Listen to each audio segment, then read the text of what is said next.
చిన్న ఇన్వెస్టర్ నుంచి పెద్ద కార్పొరేట్ వరకు హైదరాబాద్ రియల్ ఎస్టేట్ మార్కెట్ మీద విపరీతంగా ఆలోచన చేస్తున్నారు, ఆసక్తిని కనబరుస్తున్నారు. ఎందుకంటే తెలంగాణలో కొత్త గవర్నమెంట్ అధికారంలోకి వచ్చిన తర్వాత రియల్ ఎస్టేట్ రేట్లు అటు ప్లాట్లైనా సరే ఫ్లాట్లైనా సరే కనీసం 25 నుంచి 30% వరకు తగ్గాయి అనేది మార్కెట్లో నిజంగా వినిపిస్తున్న మాట. అయితే గ్రౌండ్ రియాలిటీ ఏంటి? నిజంగా రేట్లు అంత భారీగా పడిపోయాయా? ప్లాట్ రేట్స్ పడితే పడిండొచ్చేమో కానీ ఫ్లాట్ రేట్స్ కూడా పడ్డాయా? చాలా అంశాలు ఎందుకంటే ఒక కన్ఫ్యూజన్ క్రియేట్ చేస్తున్నాయి ఈ టైంలో. నిజంగా గ్రౌండ్ రియాలిటీ ఏంటి? మార్కెట్లో రేట్స్ పడ్డాయా? ఒకవేళ ఏ పాకెట్స్లో గ్రోత్ ఆపర్చునిటీస్ మనకున్నాయి?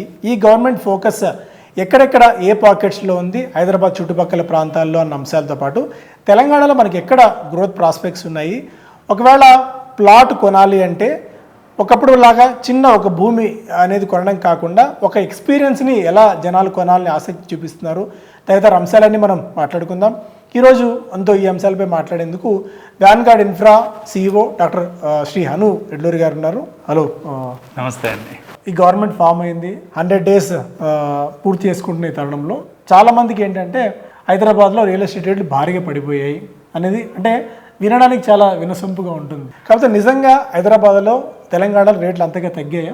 ఎలక్షన్స్ అనేది స్టేట్ గవర్నమెంట్ ఎలక్షన్స్ మొదలైనప్పుడు ఎలక్షన్ కూడా అమలు జరిగిన దగ్గర నుంచి కూడా క్యాష్ మూమెంట్స్ అనేవి తగ్గిపోతాయండి. బేసిక్గా that is where the root cause begins. Second వచ్చేసేసి ఇప్పుడు ప్రజెంట్ మనకి నేషనల్ లెవెల్లో జరిగే జనరల్ ఎలక్షన్స్ చూడబోతున్నాం. ఇప్పుడు ఈ రెండు కూడా ఈ పీరియడ్ ఏదైతే ఉందో ట్రాన్సాక్షన్స్ కొంతవరకు తగ్గిన మాట వాస్తవం. ఒకటి నెంబర్ 1. నెంబర్ 2, మరి కొత్త గవర్నమెంట్ ఎలా ఉండబోతోంది? పాత గవర్నమెంట్ ఏదైతే లాస్ట్ 10 ఏళ్ళ నుంచి ఇచ్చినటువంటి ఒక ప్లాట్ఫామ్ ఏదైతే ఉందో ఆ ప్లాట్ఫామ్ నుంచి కొత్త న్యూ ఇనిషియేటివ్స్ వైపు వెళ్తుందా, పాత ప్రాజెక్ట్స్ని కంటిన్యూ చేస్తుందా అనేటువంటి ఒక ఆలోచన కూడా వచ్చింది. అయితే దీంట్లో పాత గవర్నమెంట్ ఏవైతే ఇనిషియేటివ్స్ తీసుకున్న RRR లాంటి ప్రాజెక్ట్స్ కనేవి స్టిల్ కంటిన్యూ అవుతున్నాయి. అలాగే సెంట్రల్ గవర్నమెంట్తో ఉన్నటువంటి డిఫరెన్సెస్ కూడా సార్ట్అవుట్ చేసుకొని ముందుకు వెళ్తూ ఉన్నారు. సో ఇక్కడ నెంబర్ 1.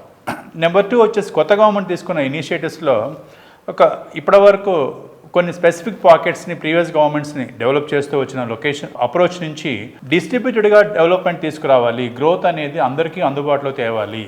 అంటే ఒక రియల్ ఎస్టేట్ ఒక ఏరియాలో 100 crores ఒక పర్ ఏకర్ ₹1,00,000 పర్ గజం అనేటువంటి పరిస్థితి నుంచి ఇల్లు కొనలేని పరిస్థితి 10,000, ₹15,000 పర్ స్క్వేర్ ఫీట్ అనేటువంటి ఫ్లాట్కి వెళ్ళే పరిస్థితికి వచ్చినప్పుడు అది ఏ విధంగా అఫోర్డబుల్లోకి రావాలి అంటే ఇదే అప్రోచ్ కంటిన్యూ అయితే సరిపోదు. ఈ ఇన్ఫ్రాస్ట్రక్చర్ సపోర్ట్ చేయదు, ఎట్ ద సేమ్ టైం ధరలు అందుబాటులో ఉండవు అనేటువంటి ఉద్దేశంతో స్టేట్ గవర్నమెంట్ కూడా కొన్ని న్యూ ఇనిషియేటివ్స్ రూపంలో డిస్ట్రిబ్యూట్ చేస్తూ వచ్చింది. నెంబర్ 2.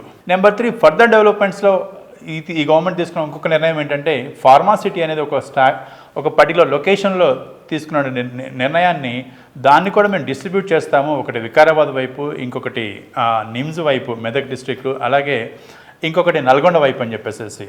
సో గవర్నమెంట్ ప్రయారిటీస్లో డిస్ట్రిబ్యూషన్ అనేది జరుగుతూ ఉంది. సో కమింగ్ బ్యాక్ టు మరి ఒక ఇన్వెస్టర్కి ఏముంటుంది? ఓకే, నేను ఎక్కడ ఇన్వెస్ట్ చేస్తే ఏమవుతుంది? నేను ఆల్రెడీ కొనుక్కున్నాను, లేకపోతే పెరుగుతుందా లేదా తగ్గుతుందా?